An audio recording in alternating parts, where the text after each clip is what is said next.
it's Vanessa here and welcome to my dyslexic life. If you've watched any of my videos, you'll know that I often take a very positive view about being dyslexic, ADHD or neurodiverse. A lot of the times, because of the work that I've done and the training that I have, I do genuinely view being dyslexic and a bit ADHD as a positive. But there's one thing that I find really frustrating, and that is how all the role models for neurodiversity tend to be these really famous people. So, you know, we have role models like Orlando Bloom and Richard Branson and Whoopi Goldberg, Albert Einstein. And it is great to have these positive role models, don't get me wrong. But sometimes when you're having a really crap dyslexic day, you know, comparing yourself to Keira Knightley or Albert Einstein actually just makes you feel even worse. And I had a situation last week where, you know, it really just brought home how much my dyslexia can still kind of get under my skin.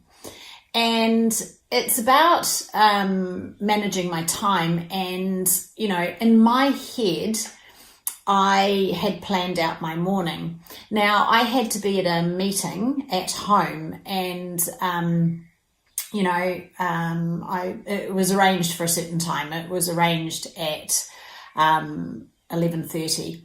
And in my head, I kind of played out that meeting and thought, well, it's going to take about 2 hours, so I'll book a client meeting in at 1:30. But originally in the week, I'd agreed that my whole rest of the day was going to be free. But of course, I'd forgotten that. And then in my dyslexic time management, I was like, it's fine to allow 2 hours for this meeting that was at home and then go to my client meeting. And what I wanted to talk to you about is the moment when, and it was of the day of the meeting, it was on a Friday, and, you know, we were talking over the day, and it's like, so, you know, we've got this meeting that starts at 11:30 and it'll probably finish about 2. And I'm like, but I'll need to leave earlier. I'll need to leave at 1 o'clock because I've booked in a client. And immediately there was conflict there because, you know, earlier in the week, I'd said I'd be available all day. But what was really interesting about it was instead of being able to say, well, you know, I can manage my time and I believe that this meeting at home will be finished by 1:30 and it'll give me enough time to go to my client meeting, I immediately started feeling bad. So I started feeling useless. I started thinking, oh God, why am I so bad at organizing this? You know, I'm letting everybody down. I agreed to be available and now I'm not. And maybe I could change my client meeting. And I kind of went into this complete whirl of overthinking. And underneath it all was feeling like, I'm just not good enough. I can't be organized.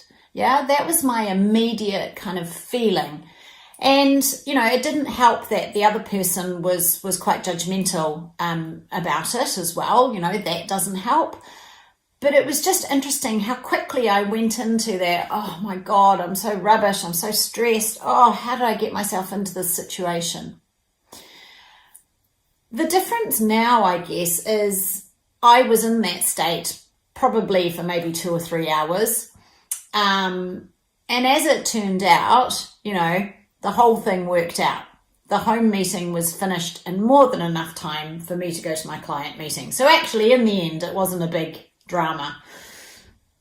The difference was, you know, before I knew so much about dyslexia, I would have been in that upset, stressed and feeling crap state for like 2 days, you know. I would have carried that with me. So I didn't go into that for as long, but I guess I just wanted to share with you. A lot of the time I am really positive about being dyslexic, but there are still times where I still find it challenging, and it isn't ever going to go away, right? I'm dyslexic and ADHD. It's never suddenly going to disappear. And there are days where it is a struggle. And I guess what I wanted to say today is, yes, the struggle is real. And there are days where you just feel crap. And there are days where you get yourself tied up in knots over time management or your to-do list, or you've said the wrong thing, or you've forgotten something. That is just the reality.